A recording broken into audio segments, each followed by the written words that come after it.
नमस्कार शिक्षक साथियों। जैसा कि आपको पता है 1 अप्रैल से नवीन शैक्षणिक सत्र प्रारंभ होने वाला है। जैसे ही नवीन शैक्षणिक सत्र प्रारंभ होता है वैसे ही हमें ऑनलाइन पोर्टल पर बच्चों से संबंधित अनेक कार्य करने पड़ते हैं। तो सबसे पहले हम बच्चों को उनकी अगली कक्षा के लिए प्रमोट करते हैं।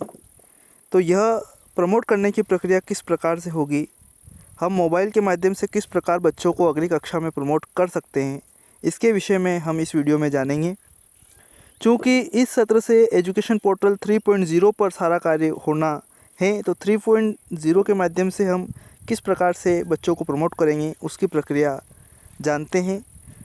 मोबाइल के माध्यम से बच्चों को अगली कक्षा में प्रमोट करने के लिए आप अपने मोबाइल के किसी भी ब्राउज़र में जाकर एजुकेशन 3.0 लिखेंगे और सर्च करेंगे तो आपके सामने इस प्रकार से एक लिंक ओपन होगी, स्कूल एजुकेशन पोर्टल 3.0। जब आप इसके ऊपर क्लिक करेंगे तो आपके सामने इस प्रकार से एक नया लॉगिन पेज ओपन हो जाएगा।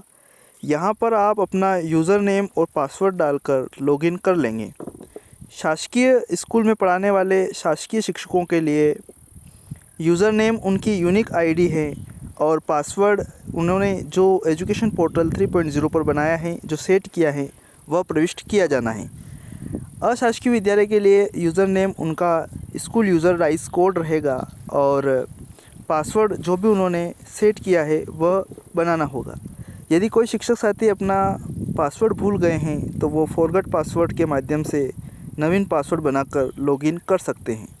यूज़र नेम और पासवर्ड लिखने के बाद स्क्रीन पर जो भी आपको कैप्चा कोड दिख रहा है वो प्रविष्ट करना होगा और उसके पश्चात लॉगिन पर क्लिक करेंगे।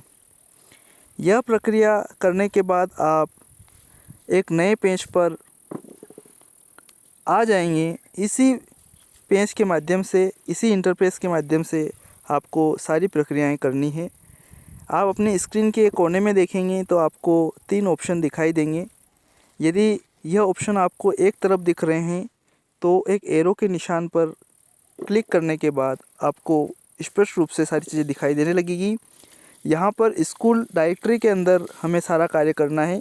जब आप स्कूल डायरेक्टरी के ऊपर क्लिक करेंगे तो इस प्रकार से आपके सामने बहुत सारे ऑप्शन ओपन हो जाएंगे। चूँकि हमें सबसे पहले बच्चों को अगली कक्षा के लिए प्रमोट करना है तो हम तीसरे नंबर का ऑप्शन स्टूडेंट प्रमोशन के ऊपर क्लिक करेंगे।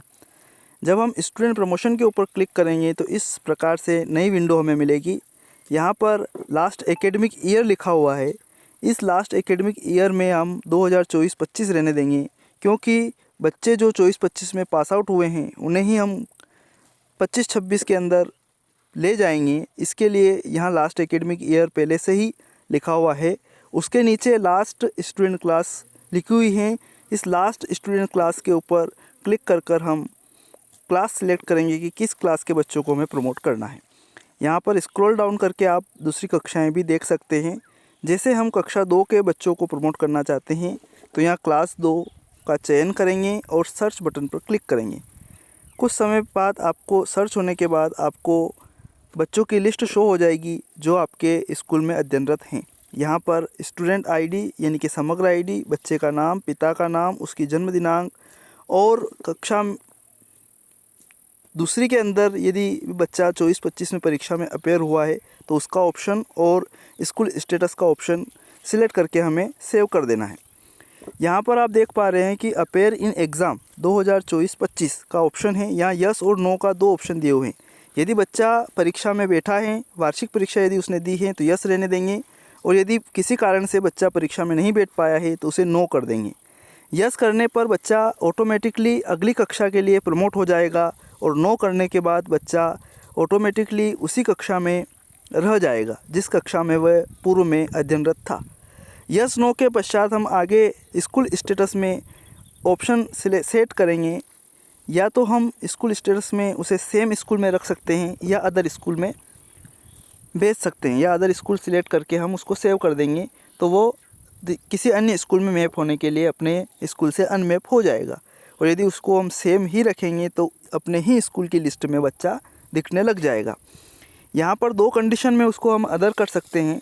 या तो बच्चा 20 की कक्षाओं में टीसी लेकर विद्यालय से जा चुका है, या बच्चा विद्यालय की अंतिम कक्षा में अध्ययनरत हो, जैसे कि प्राथमिक विद्यालय में कक्षा 5 में यदि कोई बच्चा अध्ययनरत है तो हम अदर वाला ऑप्शन चूज़ करेंगे। यदि कक्षा 8 तक विद्यालय हैं और कक्षा 8वीं में बच्चा अध्ययनरत है तो हम अदर वाला ऑप्शन सिलेक्ट करके उसको सेव कर देंगे, ताकि वह विद्यालय से अनमैप हो जाए और दूसरे विद्यालय उसे मैप कर सकें। यहाँ पर आपको एक एक्शन बटन भी दिख रहा है, इसके ऊपर क्लिक करने से लिस्ट में जितने भी बच्चे शो हो रहे हैं सारे ही बच्चे एक साथ सिलेक्ट हो जाएंगे। यदि आप एक एक बच्चों को सिलेक्ट करके प्रमोट करना चाहें तब आप एक एक बच्चे के सामने दिए हुए चेक बॉक्स को क्लिक करेंगे और फिर सेव करेंगे। यदि एक साथ सभी बच्चों को प्रमोट करना है तो हम एक्शन बटन पर क्लिक करके सभी बच्चों को एक साथ भी प्रमोट कर सकते हैं। जब सारा कुछ सिलेक्ट हो जाए तो उसके बाद हम सेव बटन पर क्लिक करेंगे तो हमें एक नया पॉपअप बॉक्स दिखाई देगा जिसमें लिखा हुआ है क्या आप बच्चे का रिकॉर्ड सेव करना चाहते हैं। सेव के ऊपर क्लिक करने पर सारे बच्चे प्रमोट हो जाएंगे और अगली कक्षा के लिए चले जाएंगे, और कैंसिल के ऊपर यदि हम क्लिक करेंगे तो हम उसी पेज पर वापस आ जाएंगे। जब हम सेव के ऊपर क्लिक करेंगे तो कुछ समय के लिए आपके सामने इस प्रकार से प्रोसेस होगी और फिर आपको सक्सेस का मैसेज दिखाई देगा जिसमें लिखा हुआ है रिकॉर्ड सेव्ड सक्सेसफुली, यानी कि ये बच्चे अब अगली कक्षा में जा चुके हैं, अगले एकेडमिक ईयर में वो कक्षा 2 से कक्षा 3 की सूची में दिखने लग जाएंगे। ये सूची हम किस प्रकार से देखेंगे इसके विषय में हम अगले वीडियो में चर्चा करेंगे। एक और महत्वपूर्ण, इस पे एजुकेशन पोर्टल पर हमें एक और महत्वपूर्ण चीज़ अभी दिखनी प्रारंभ हो जाएगी या प्रारंभ हो चुकी है, student pool list. Student pool list वो लिस्ट हैं जिसके माध्यम से हम अपने बसावट में जितने भी बच्चे अध्ययनरत नहीं हैं या जितने बच्चे 6 से 8 वर्ष के हैं जो कक्षा 1 में प्रवेश के योग्य हो चुके हैं उन्हें हम देख सकते हैं, और उन बच्चों को देखने के बाद हम उनको अपने स्कूल में मैप कर सकेंगे। ये देखिए, इसमें हम नीचे एक और ऑप्शन आया है likely eligible student for class first. यह इस ऑप्शन के ऊपर क्लिक करके हम किस प्रकार से बच्चों को देख पाएंगे और उन्हें कैसे मैप करेंगे इसके विषय हम अगले वीडियो में जानेंगे। इसी प्रकार की इन्फॉर्मेटिव वीडियो के लिए आप हमारे चैनल पर बने रहें, चैनल को सब्सक्राइब कर दीजिए। आशा है आपको ये वीडियो बहुत पसंद आया होगा। यदि आप इस वीडियो से संबंधित कोई भी प्रश्न पूछना चाहें या कोई भी जिज्ञासा हो आपके मन में तो कमेंट में ज़रूर लिखें, और इस वीडियो को अपने शिक्षक साथियों के साथ अवश्य रूप से शेयर करें ताकि वह भी मोबाइल के माध्यम से किस प्रकार बच्चों को प्रमोट करना है इसकी प्रक्रिया आसानी से सीख सकें, समझ सकें। बहुत बहुत धन्यवाद।